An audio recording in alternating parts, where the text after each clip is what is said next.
오늘도 값없이 베풀어 주시는 주님의 끝없는 은혜를 누리며 승리하는 국민의 모든 분들이 되기를 소망합니다. 율법과 상관없이 하나님의 의가 드러났다라고 이야기한 사도 바울은요, 오늘 말씀 가운데서 그 의가 어떻게 드러났는지를 설명해 주고 있습니다.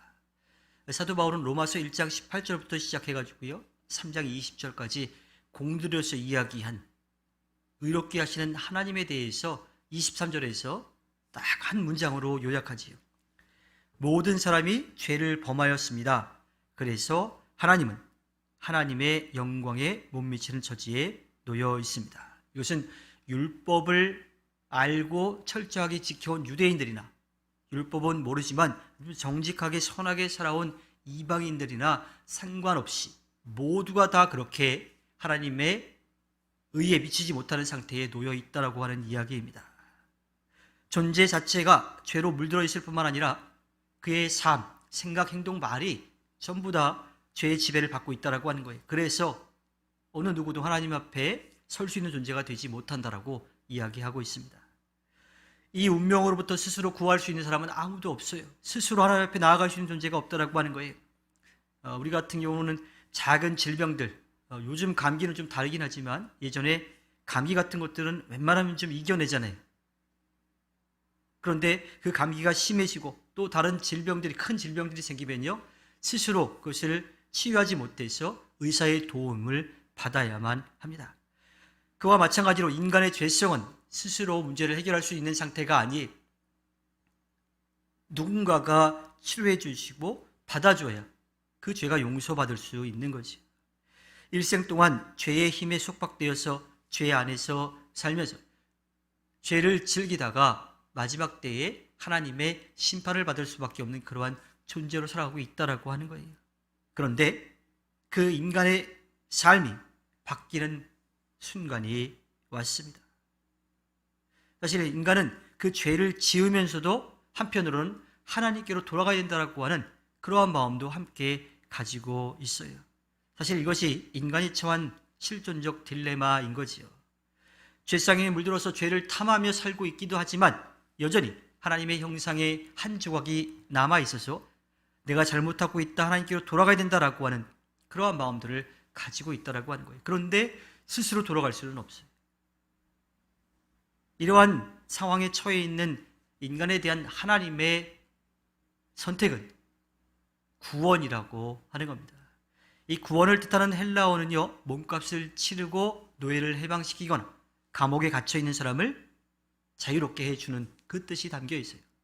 바로 하나님은 그 죄로 인하여 심판받을 수밖에 없는 우리를 위해서 예수 그리스도, 아들인 예수 그리스도를 내어주심으로써 그 핏값으로 우리의 죄를 용서해 주시는 거지요.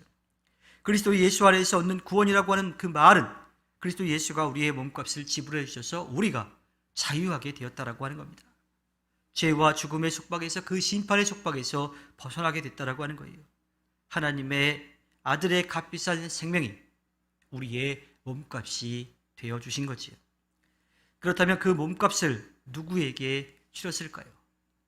어떤 이들은 그 몸값을 사탄에게 치렀다 그래요. 사탄에게 그 값을 치르고 사탄에게로부터 이제 구원해 내셨다라고 그렇게 이야기하기도 합니다. 그런데 그렇지 않지요.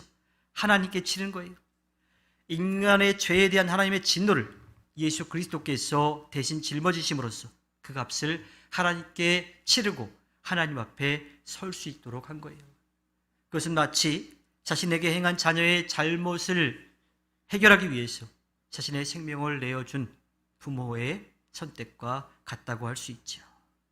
오늘 말씀 가운데 사도 바울은 하나님의 은혜라고 하는 말과 값없이라고 하는 말을 거듭해서 하고 있습니다.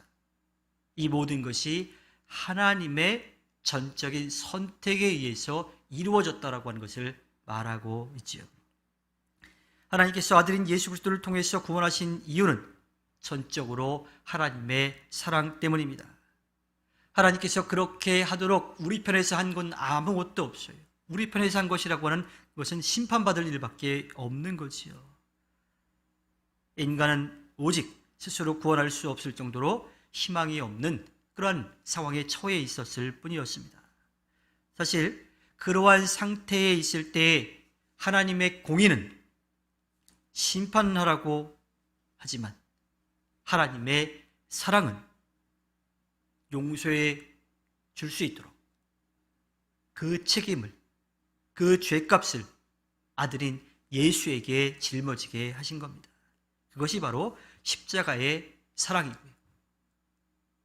하나님의 그 사랑은 예수 그리스도를 통해서 이루어졌습니다. 이러한 것을 믿고 따랐던 사도 바울은 그래서 믿음을 강조하고 있어요. 믿음은 인정이며 신뢰입니다. 겸손히 나를 낮추고 살아계신 하나님을 인정하는 거고 하나님께 모든 것을 맡기는 겁니다. 하나님을 의지하는 거지요. 하나님께서 예수 그리스도 안에서 행하신 일이 다른 사람을 위한 것이 아니라 그 이전에 있었던 사람들만을 위한 것이 아니라 지금 나를 위한 것이라고 하는 믿음과 또 그렇게 해주신 하나님을 신뢰하는 겁니다. 또한 믿음은 그 신뢰의 상태에서 살아가는 거죠. 그래서 신약 성경에서 믿음의 뜻을 담은 말은요, 명사, 믿음이라고 하는 것으로 되어 있기보다는 대부분 믿는다라고 하는 동사형으로 쓰였습니다. 믿음은 그냥 가지는 대상이 아니라 계속해서 살아내야 될 대상이라고 하는 거예요. 그 상태라고 하는 겁니다.